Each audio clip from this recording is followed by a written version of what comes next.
নমস্কার, 221 B Harrison road থেকে বলছি। আমি সুমিতেন্দ্র, আর আমার সাথে রয়েছে প্রত্যয়। আজ আপনারা শুনবেন সুকান্ত দাশের লেখা গ্রাম বাংলার ভূতের গল্প ফাঁকা ঘরের শব্দটা। আজকের গল্পে বিভিন্ন চরিত্রে আছে অস্মিতা, সৃজিতা, সুমিতেন্দ্র এবং গল্প পাঠে আমি প্রত্যয়। আজকে আন্দামান থেকে কমেন্ট করেছেন অনুপমা মায়েরা।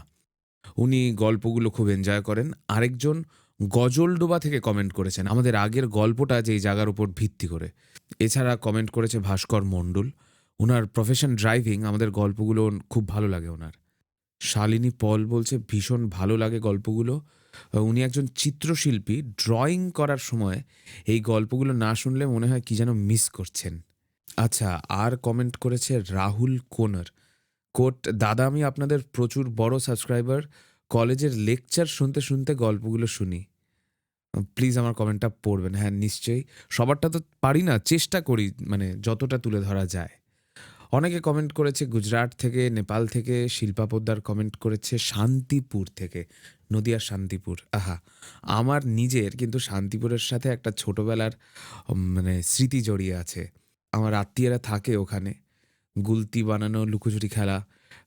বাই দ্য ওয়ে, শান্তিপুরের ভাঙা রাস কিন্তু খুব বিখ্যাত, খুব বড় একটা ফেস্টিভ্যাল। ইংল্যান্ড থেকে কমেন্ট করেছেন সৌমিতা চক্রবর্তী। আরেকজন কমেন্ট করেছেন, তার নামটা ঠিক পড়তে পারছি না।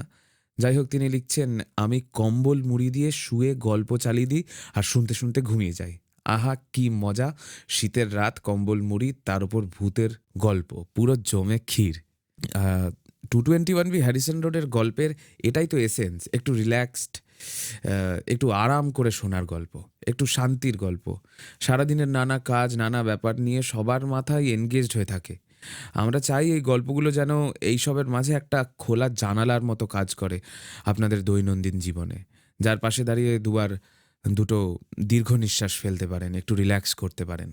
আচ্ছা, অনেকেই কিন্তু বলছে যে তালদিঘি কবে আসবে। আসবে আসবে, এরপরেই আসবে লেখিকা অনিন্দিতা নাথের একটা এপিসোড। উনি খুব জনপ্রিয় একজন অডিও স্টোরি রাইটার। এছাড়া ওনার অনেক পাবলিকেশনসও আছে। আচ্ছা, বকতে আমিও ভালোবাসি, আপনারাও আমাকে বকাতে ভালোবাসেন, কিন্তু এরপর বেশি বকলে বাকিরা রাগ করবেন। সো চুপটি করে বসুন, শুয়ে পড়ুন, হোয়াট এভার। শুনে নিন আজকের এপিসোড।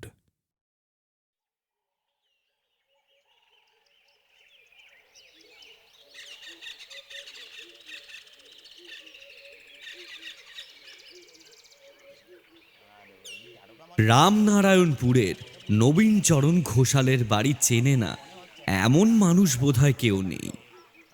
সেই নবীনচরণের বাড়ির সামনে আজ গ্রামের প্রায় অর্ধেক লোক এসে জড়ো হয়েছে। আর শুধু তাই নয়, তাদের মধ্যে মাঝে মাঝে গ্রামের মেয়ে মানুষদের কান্নার শব্দ ভেসে আসছে। কিন্তু নবীনচরণ ঘোষালের বাড়িতে আসলে কি হয়েছে সে কথা কিন্তু কেউ জানে না। বাড়ির উঠোনের কাছে একটা সাদা থান দিয়ে ঢাকা মৃতদেহ শোয়ানো রয়েছে। নবীনচরণ ঘোষালের ছেলে শশীচরণ ঘোষাল দাওয়ার এক পাশে উদাস চোখে তাকিয়ে রয়েছে সামনের সেই মৃতদেহের দিকে। অন্য পাশে নবীনচরণ ঘোষালের বাড়ির মেয়ে মানুষেরা হাপুস নয়নে কেঁদে চলেছে। শোকের অভিঘাতে তাদের শাড়ির আঁচল ঘোমটা থেকে নেমে এসেছে মুখের কাছে। কিন্তু মানুষের মৃত্যু শোক যখন কান্না হয়ে বেরিয়ে আসে, তার শব্দকে কি আর ওই পাতলা কাপড় দিয়ে আটকে রাখা যায়? ভিড়ের মধ্যে কারুর চোখ ছলছল করছে, তো কারুর গলার স্বর থমথমে হয়ে এসেছে। এই শোকের অবশ্য একটা বিশেষ কারণ আছে। নবীনচরণ ঘোষাল ছিল এই গ্রামের কবিরাজ। ওনার মতো গুণী কবিরাজ এ তল্লাটে মেলে না। তবে শুধু তার গুণ নয়, চরিত্রও ছিল, যাকে বলে খাঁটি মানুষের মতো। দিন কি রাত বিপদে আপদে ডাক পড়লে খাওয়ার পাত ছেড়ে উঠে যেতে তিনি দুবার ভাবতেন না। শুধু রামনারায়ণপুর নয়, আশেপাশের দশঘরা, মতিগঞ্জ, ঝিরমপুর, এমনকি রায়দিঘি পর্যন্ত নবীনচরণ ঘোষালের কথা সবাই জানে। তার কথা উঠলে গ্রামের লোকেরা আকাশের দিকে হাত তুলে বলতো, নবীন কবরেজ মানুষ নয়, সে হলো সাক্ষাৎ ধন্বন্তরী। আমাদের মতো গরিব দুঃখীদের জন্য সে মাটির বুকে নেমে এসেছে। সেই ঘোষাল কবিরাজের মৃত্যুতে তার বাড়িতে ভিড় হবে সেটা বলার অপেক্ষা রাখে না। তবে যতই হোক, মানুষ বেঁচে থাকাকালীন যা দাম থাকে, মরে গেলে ধীরে ধীরে সে দাম পড়তে বাধ্য। আয়না যতই শৌখিন হোক, শখের হোক, একবার ভেঙে গেলে তাৎক্ষণিক আফসোসটা কাটলে ফেলে দিতে মানুষ দুবার ভাবেও না বোধহয়।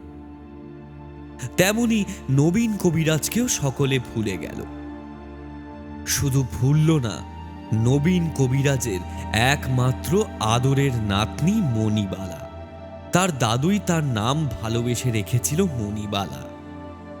যখন মণিবালা পায়ে নুপুর পরে ঘরের ভেতরে দৌড়ে বেড়াতো, তখন হাসতে হাসতে নবীন কবিরাজের মতো একটা বড় মানুষও যেন ছেলে মানুষ হয়ে যেত।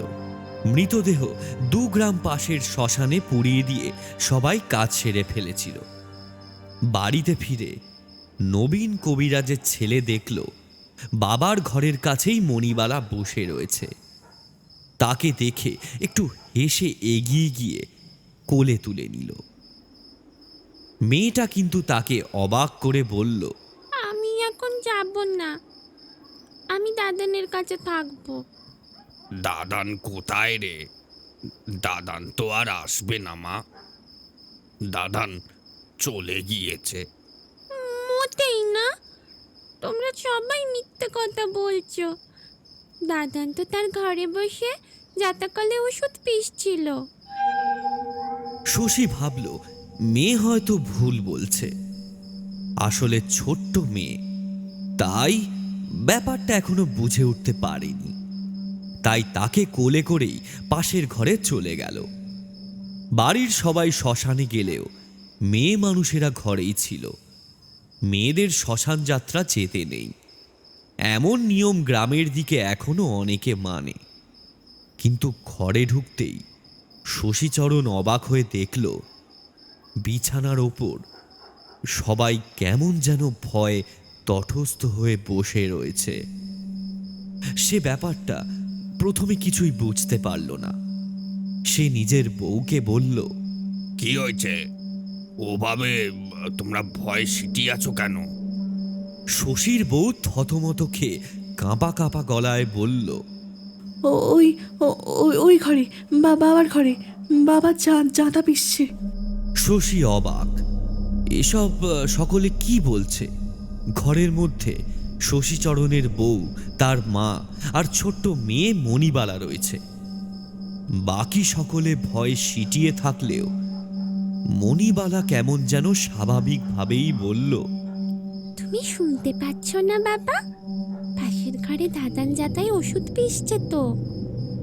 নবীনচরণকে পুড়িয়ে বাড়ি ফিরতে ফিরতে বেশ সন্ধ্যা হয়ে গেছিল। কোন মানুষই বা তখন ভাববে যে যাকে পুড়িয়ে ফেরা হলো সেই ঘরে বসে যাতা পিষবে?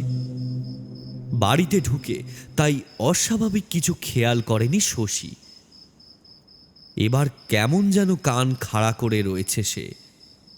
আর তারপরেই শুনতে পায় সত্যিই তো বাবার ঘরে যেন যাতা পেশার শব্দ আসছে।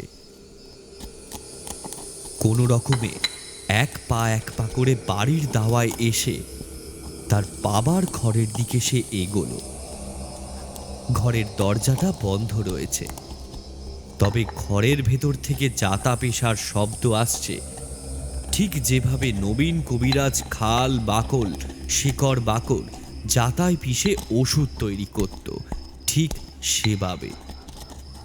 দরজার কাছে এসে দাঁড়িয়ে কোনো রকমে কাঁপা কাঁপা গলায় শশী প্রশ্ন করে, বাবা, তুমি ঘরে? শশী কথা বলতেই কেমন যেন যাতার শব্দটা বন্ধ হয়ে যায়। তারপর আর কোথাও কোনো শব্দ নেই।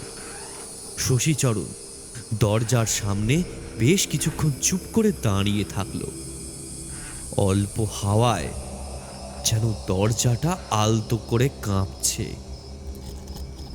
আবার আস্তে আস্তে জাতা পেশার শব্দটা শুরু হয়ে গেল। আর একটু পরেই ঘরের ভেতর থেকে শোনা গেল নবীনচরণ যেভাবে মাঝে মাঝে খুব খুব করে কেশে উঠত, সেভাবে কে যেন ঘরের ভেতর থেকে কাশছে। ভয়ে আতঙ্কে হঠাৎ করে কোকিয়ে উঠল শশীচরণ।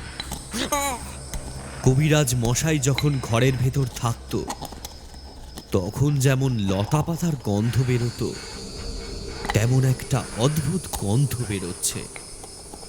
শশী পেছনের দিকে তাকিয়ে দেখল পাশের ঘরের দরজার কাছে দাঁড়িয়ে তার বউ আর মা কেমন যেন অবাক হয়ে উঁকি মারছে। বউ ইশারা করে শশীচরণকে চলে আসতে বলল, কিন্তু শশীচরণ মনের সমস্ত সাহস এক জায়গায় করে ঘরের দরজাটা এক ধাক্কায় খুলে ফেলল। ঘরের ভেতরটা অন্ধকার। আবার সেই জাতা পেশার মতো শব্দটা বন্ধ হয়ে গেছে। দরজার সামনে ঘরের মধ্যে কেউ কোথাও নেই। ঘরের ভেতর কারোর থাকার কথা নয়। জানালাগুলোও বন্ধ। বারান্দার আঁকশি থেকে বাইরের হ্যারিকেনটা নিয়ে শশী ঘরের ভেতর ঢুকল। মাটির মেঝের এক কোণে রাখা একটা খল, নানা প্রকারের জড়িবুটি ভরা অনেকগুলো পুটুলি, আর সেই জাতা। হালকা হলদে আলোটা কাছে নিয়ে যেতেই শশী দেখল জাতার নিচে রাখা বস্তার উপরে পড়ে রয়েছে সদ্য পেশা শেকড় বাকড়। ভয় দুপা পিছিয়ে এসে সে কোনো মতে দরজাটা ধরে দাঁড়িয়ে পড়ল।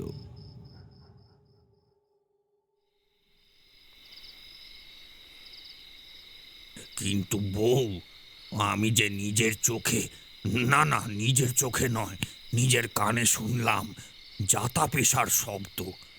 তাছাড়া সকালে তো বাবার সব জিনিসগুলো তুলে রেখেছিলাম। মেঝেতে আবার এইসব ছড়িয়ে বসলো কে? নিশ্চয়ই মণি। সেই রাতে বিছানায় শুয়ে নিজের বউকে কথাগুলো বলল শশী। অদ্ভুত কথা তোমার। মণি কখনো ওই ভারী জাতাটা ওভাবে তুলে এনে ঘরের মাঝে রাখতে পারে? আর মেহের কথাটা শুনছো, ও নাকি সন্ধেবেলা বাবাকে দেখেছে। বিছানায় শুয়ে শশীচরণ ভাবতে থাকে সন্ধ্যাবেলা সে নিজের কানে যা শুনেছে তা কতটা সত্যি। মণিবালা অনেকক্ষণ আগে ঘুমিয়ে পড়েছে, কিন্তু শশীচরণের ঘুম আসতে চায় না। বউ নিজের মতোই বলে চলেছে, ঘরের সামনে দিয়ে যখন সন্ধ্যেবেলা গেলাম, তখনও যেন মনে হলো ঘরের ভেতর থেকে জাতা ঘোরাবার শব্দ আসছিল। আমারও কি তাহলে মনের ভুল হলো নাকি?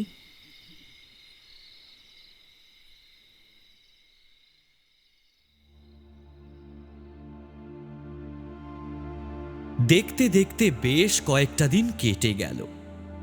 তবে লোকে যেমন ভেবেছিল নবীনচরণ কবিরাজের মৃত্যুর কথাটা কিন্তু কেউ সহজে ভুলতে পারল না।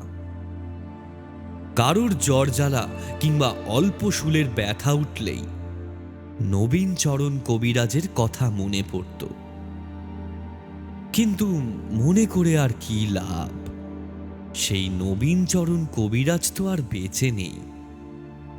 কবিরাজ মশাইয়ের ছেলে শশীচরণ কবিরাজি শিখেছে বটে, কিন্তু তার বাবার মতো হাত নয়।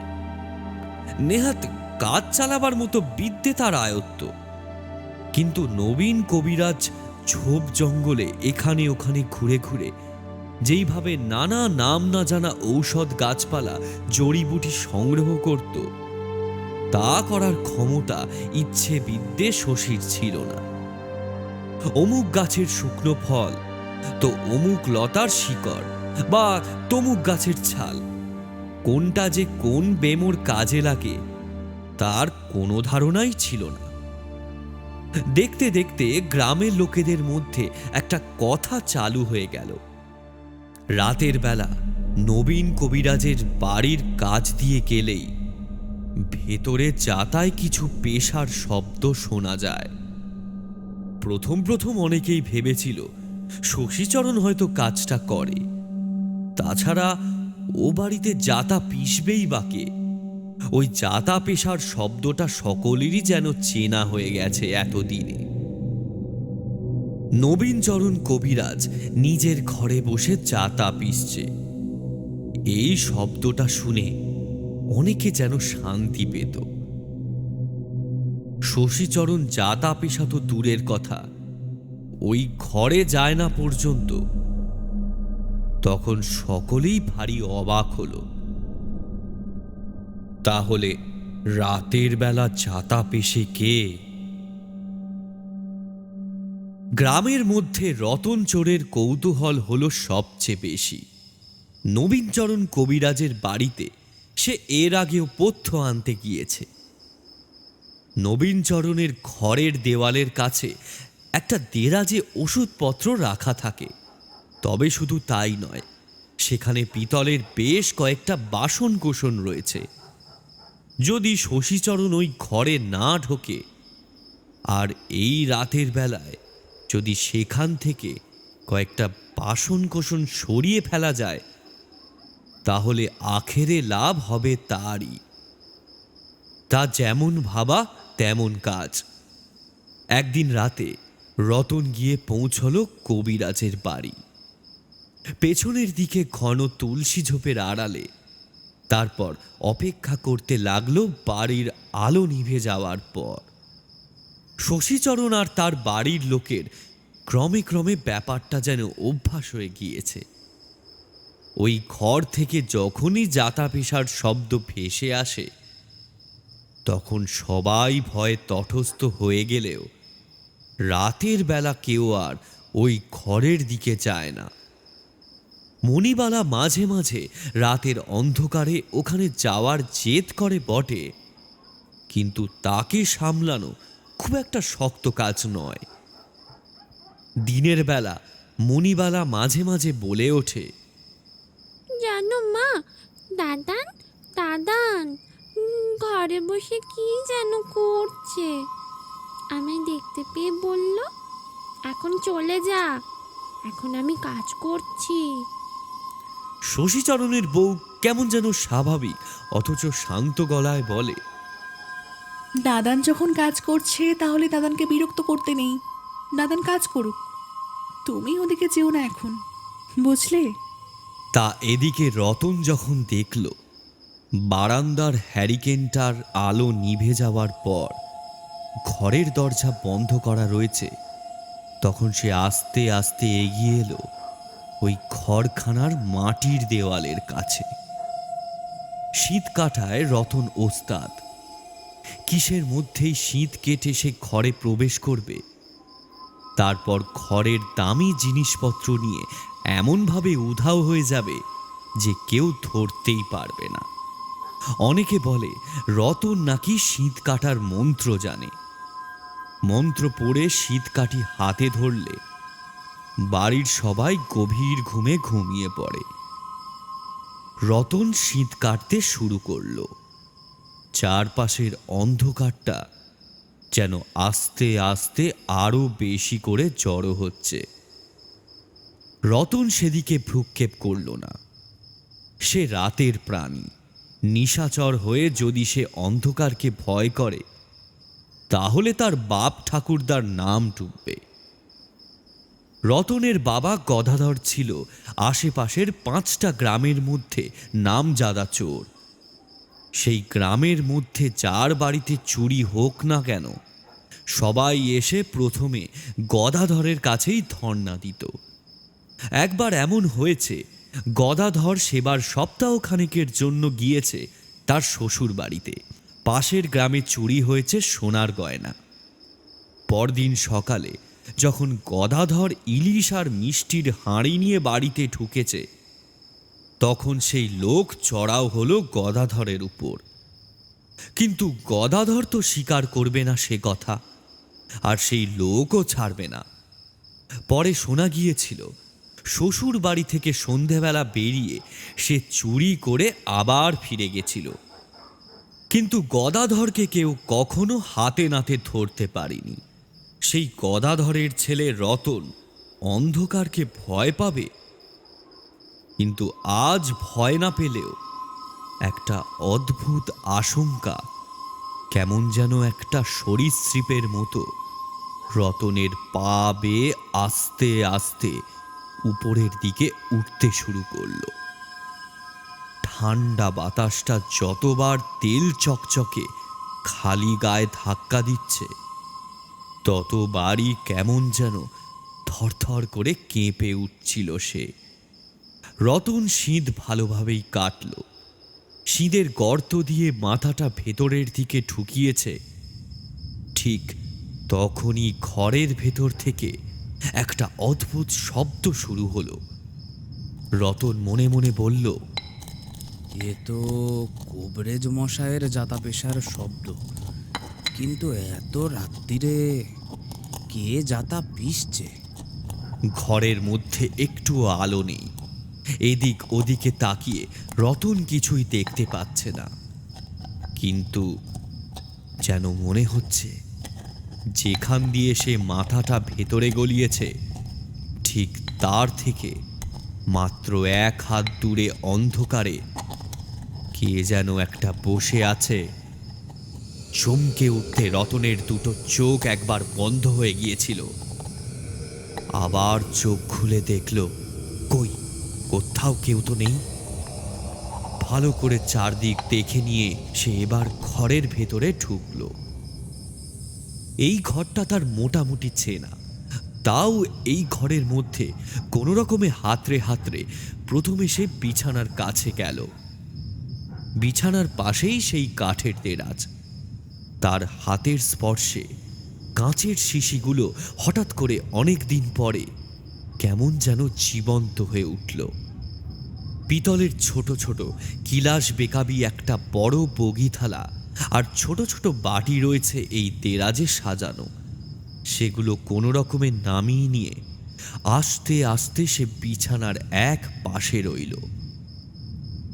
অনেকক্ষণ ধরেই ঘরের মধ্যে কেমন একটা গুমোট গন্ধ পাচ্ছে রতন। স্পষ্ট বোঝা যায় বেশ কিছুদিন এই ঘরটা খোলা হয়নি। সে যাই হোক, আজ বেশ ভালোই দাও মারা গেছে ভেবে মনে মনে একবার হেসে উঠল সে। কাল সকালে একবার বাসনপত্তরগুলো বাগজির দোকানে বেচতে পারলেই আর আমাকে পায় কে? আরে রতন, তোর অম্ল শুলের ব্যথাটা কমেছে? ভাঙা ভাঙা ঘ্যার ঘ্যারে একটা গলা শুনতেই রতনের বুকের ভেতর হৃৎপিণ্ডটা কেমন যেন টলমল করে ওঠে। শরীরটা এমন কাঁপুনি দিয়ে উঠল যে হাত থেকে একটা বাটি মেঝেতে পড়ে একটা বিশ্রী ধাতব শব্দ হলো। নেহাত কাচের বাসনপত্র নয়, না হলে ভেঙে যেত। মাটির মেঝেতে পড়েছে বলে শব্দটাও খুব জোরে হয়নি, কিন্তু কানের কাছে ওভাবে কে কথা বলল। রতন সারা ঘরটা একবার ভালো করে দেখল, কোথাও কেউ নেই। জাতা পেশার শব্দটা সে ঘরে ঢোকার পরেই কেমন যেন বন্ধ হয়ে গেছে। রতন ফিসফিস করে বলল, এই কে রে ঘরে? কে? চুরি করতে এসছিস নাকি? কি বলছিস তুই রতন? আমার ঘরে আমি চুরি করতে যাব কেন? আর তুই দেরাজ থেকে ওই কাঁসার থালা বাসনগুলো নামাচ্ছিস কেন? রতন ভয়ে বিছানার দিকে পিছিয়ে গেল। গলাটা তার কেমন চেনা চেনা লাগছে না, কিন্তু স্বরখানা মনে হয় ভাঙা গলায় কেউ নাকি সুরে কথা বলছে। আমাকে ভয় দেখালে মোটেই ভালো হবে না বলে দিচ্ছি, কিন্তু ঠিক আছে? আমার কাছে কিন্তু অস্ত্র আছে। কথাটা বলে রতন তার কোমরে গুজে রাখা ফুটখানেক লম্বা একটা ধারালো ছুরি বার করলো। তারপর সেটাকে সামনে বাড়িয়ে ধরে তার অদৃশ্য প্রতিদ্বন্দ্বীকে বলল, এ কে আছিস বল, ভালোই ভালোই সামনে বেরিয়ে আয়, নইলে নইলে এই ঝুড়ি দিয়ে না। ঠিক তখনই আবার তার পেছনের দিকে কানের কাছে সেই চীনা গলাটা বলে উঠল, ছি ছি, এই শিক্ষা তো, হ্যাঁ এই শিক্ষা হয়েছে? গুরুজনকে ছুরি দেখিয়ে ভয় দেখাচ্ছিস? ওরে বেটা, এই সেদিন আমি তোর ব্যথা কমিয়ে দিলাম, আর তুই আমায় ছুরি দেখাচ্ছিস? রতন ছ্যাঁকা খেল, যেন কাঁধের কাছে কেউ এক মুঠো বরফ কুচি হঠাৎ করে ঢেলে দিয়েছে। রতনের চোখ অন্ধকারে ধাতস্থ হয়ে গিয়েছে, কিন্তু তবুও ঘরের ভেতর কাউকে সে দেখতে পাচ্ছে না। ভয় করলেও সে চিৎকার করতে পারছে না। চিৎকার করে উঠলে আশেপাশের লোকেরা এসে তাকে জুতো খুলে মারবে। তার ওপর সে ঢুকেছে নবীনচরণ কবিরাজের বাড়িতে। একবার ধরা পড়লে আর রক্ষে থাকবে না। ইতিমধ্যে সেই জাতা পেশার শব্দটা আবার শুরু হয়েছে। নাকে কেমন একটা গন্ধ আসছে, কেমন একটা গোলমরিচ দারচিনির গন্ধ। রতন অবাক হয়ে ঘরের এক কোণায় তাকিয়ে দেখল পাথরের জাতাটা নিজে নিজেই ঘুরছে। না, সেখানে কেউ নেই। ওই একভাবে এক সময় ওখানে কবিরাজ মশাইকে বসে বসে জাতা ঘোরাতে দেখেছে। সে চোর বলে কবিরাজ মশাই কোনোদিন চিকিৎসা করতে পিছু পা হননি। রতন বুঝতে পারল এইটা তো ওনারই গলা, এটা তো নবীন কবিরাজেরই গলা। কিন্তু নবীন কবিরাজ তো তার চোখের সামনে শ্মশানের চিতায় পুড়তে পুড়তে শেষ হয়ে গেছে। তাহলে ইরে, তোর অম্লশুলটা কমেছে? না হলে ওই বিছানার পাশে দেখ, দেরাজে মাঝের তাকে 2 নম্বর শিশিতে পুড়িয়া আছে। এখন দাঁড়িয়ে একটা খা, আর বাকিটা নিয়ে যা। রতন কোনো রকমে কাঁপা কাঁপা গলায় বলল, আপনি কি কবিরাজ মশাই? অত ছাড়া আমাকে চিনতে পারছিস না? এই দেখ তবে। সঙ্গে সঙ্গে ঘরের দেওয়ালে একটা আংশিতে ঝোলানো হ্যারিকেনটা দপ করে চলে উঠল। আর সেই হ্যারিকেনের ঘোলাটে কাঁপা কাঁপা হলদে আলোয় রতন দেখতে পেল ঠিক তার পাশে ঘরের এক কোণায় উবু হয়ে বসে একটা কালো কুচকুচে মানুষের মতো শরীর। সেই জাতাটা নিজের হাত দিয়ে ঘুরিয়ে চলেছে, কিন্তু ভয়ে একবার পলক পড়তেই সেই মূর্তিখানা একেবারে বদলে গেল। চুল দাড়ি সমস্ত সাদা, এমনকি 2 চোখের উপরে ভুরু পর্যন্ত। শুধু তাই নয়, কপালে রগ বেয়ে এক ফোঁটা ঘাম ধীরে ধীরে নেমে আসছে নিচের দিকে। টকটকে ফর্সা গায়ের রং, মাথার ঠিক মাঝখানে একটা মস্ত দাগ হ্যারিকেনের হলদে আলোতে চকচক করছে। তার পরনে সাদা ফতুয়া আর পাজামা। এই যে একেবারে নবীন কবিরাজ। কবিরাজ মশাই এবার মুখ তুলে তাকালো রতনের দিকে। তারপর সেই ভয়ঙ্কর অদ্ভুত গলায় বলল, অনেক কিছু তো বাকি থেকে গেল রে, অনেক কিছুই বাকি থেকে গেল। ছেলেটা আমার মানুষ হলো না। কবিরাজি শিখে গ্রামের মানুষের রোগ জ্বালায় পাশে দাঁড়াবে তা নয়, গ্রামের মানুষকে একটা ভালো হাতে তুলে দিয়ে যেতে পারলাম না রতন। রতন ততক্ষণে যেন খানিকটা সাহস ফিরে পেয়েছে, অনেকটা ধাতস্থ হয়েছে সে। বিছানার এক পাশে হাত রেখে ধপ করে বসে পড়ে বলল, কিন্তু কবিরাজ মশাই, আপনি তো মারা গেছেন। নবীন কবিরাজ বেশ কিছুক্ষণ অবাক হয়ে রতনের দিকে তাকিয়ে রইল। কবিরাজ মশাইয়ের দিকে তাকিয়ে রতনের কিন্তু ভয় হলো না, বরং কেমন যেন একটা অদ্ভুত অস্বস্তি হলো। রতন বুঝতে পারছে তার সামনে যে লোকটা বসে আছে সে লোকটা আর বেঁচে নেই। রতন নিজে তার দাহকার্যে উপস্থিত ছিল। রতনের মনে কেমন যেন একটা অদ্ভুত মায়া জেগে উঠতে আরম্ভ করছে। নবীন কবিরাজ একভাবে কিছুক্ষণ রতনের দিকে তাকিয়ে থেকে কাঁপা কাঁপা ধরা গলায় বলল, মারা গেছি তাই না?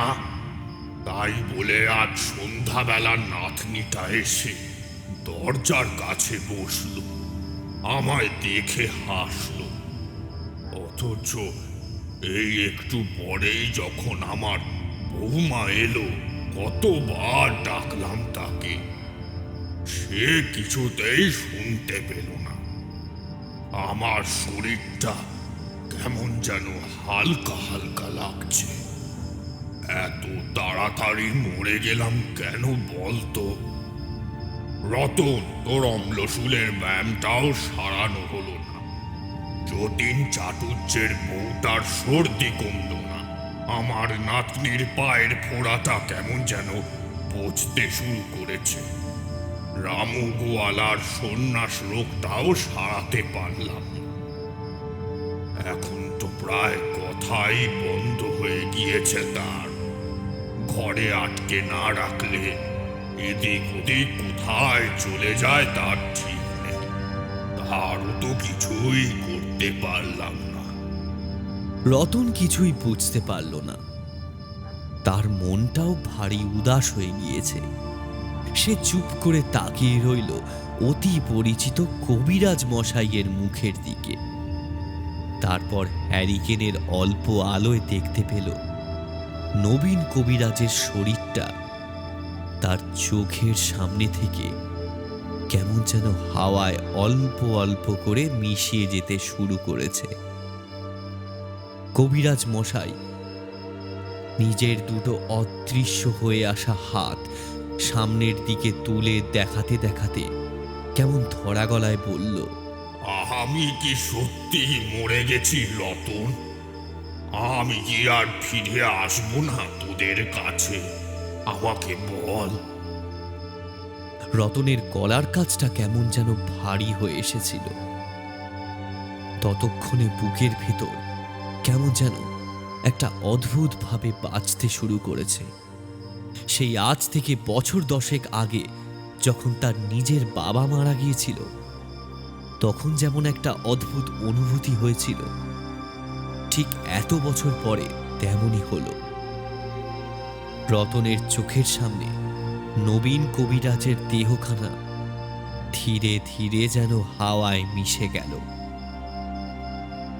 জাতাটা থমকে গেলেও রতনের মনে হচ্ছিল জাতা পেশার সেই একটানা শব্দটা যেন সে এখনো নিজের মনে শুনতে পাচ্ছে। খানিকের জন্য সব ভুলে গিয়েছিল রতন। সে যে চুরি করতে এসেছে, সে যে ধরা পড়ে যেতে পারে, সে সব কিছু যেন তার মাথা থেকে কর্পূরের মতো উবে গিয়েছে। কতক্ষণ একভাবে সে বসে রইল তা বলা যায় না। আস্তে আস্তে সে স্বাভাবিক হয়ে বিছানা থেকে উঠে দাঁড়িয়ে সমস্ত জিনিস দেরাজের ভেতর তুলে রাখল। তারপর গিয়ে হাঁটু গেড়ে বসল সেই জাতাটার কাছে। কি মনে হতে সে একটা হাত রাখলো সেই জাতার উপরে। তারপর আস্তে আস্তে ঘোরাতে লাগলো কবিরাজ মশাইয়ের মতো করে। মনে মনে বলল, আপনার মতো মানুষগুলোই চলে যায় কবিরাজ মশাই, আপনার মতো মানুষগুলোই চলে যায়, আমাদের মতো দুর্ভাগাগুলোই থেকে যায় কেবল।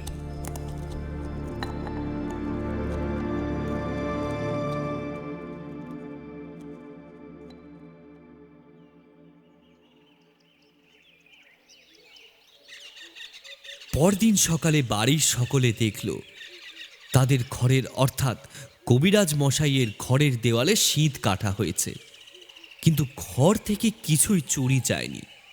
শুধুমাত্র তার বাবার সেই ঔষধ পেশাই করার যাতাটা ছাড়া। শশীচরণ অবাক হয়ে গিয়েছিল। এত কিছু থাকতে যাতাটা কে আবার চুরি করতে যাবে? তবে এরপর থেকে নবীনচরণের বাড়িতে সেই যাতা পেশার শব্দটা রাতের বেলা হওয়া বন্ধ হয়ে গেল। আরও একটা ব্যাপার গ্রামে বন্ধ হয়ে গিয়েছিল, লোকের বাড়ি বাড়ি চুরি।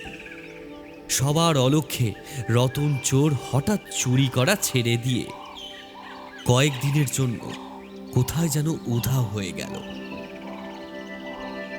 যখন ফিরে এলো সে তখন অন্য মানুষ। অল্প অল্প করে তার নাম ছড়িয়ে পড়ল সারা তল্লাটে। বদনাম নয়, সুনাম। তার হাতে যেন তাদের সেই নবীন কবিরাজের ছোঁয়া। পুরনো কবিরাজের যে ধন্বন্তরীকে হারিয়েছিল সে যেন আবার কোত্থেকে রতনের বেশ ধরে ফিরে এলো। লোকে বলল সে বোধহয় কোথা থেকে কবিরাজি শিখে এসেছে। কিন্তু রতন ওষুধ নিয়ে কারোর কাছ থেকে টাকা নিত না, যে খুশি হয়ে যা দিত তাই নিত। গ্রামের লোকেরা টাকার বদলে চাল, কলা, ডাল, মূলো এসব দিয়ে রতনকে সন্তুষ্ট করত। শুধু এখন রাতের বেলা মাঝে মাঝে গ্রামের শেষের দিকে রতন চোরের ভাঙাচোরা ঘরের কাছ দিয়ে হেঁটে গেলে রাতের জমা অন্ধকারে নিস্তব্ধতাটুকু মিষ্টি সুরে খান খান করে দিয়ে শোনা যায় একটা শব্দ। সেই শব্দটা অতি পরিচিত, নবীনচরণ কবিরাজের যাতার শব্দ। শুধু তাই নয়, রাতের অন্ধকারে রতন চোরের কুঁড়ে ঘরের দেওয়ালের কাছে কান পাতলে ভেতর থেকে শোনা যায় একটা চেনা গলা। আরে রতন, ওটা নয়, ওটা দে, ওইটা। হ্যাঁ হ্যাঁ, ওই পোড়া গুঁড়োর মধ্যে শিকড়ের রসটা মিশিয়ে দিলেই তৈরি হয়ে যাবে। তোকে সব শিখিয়ে দেব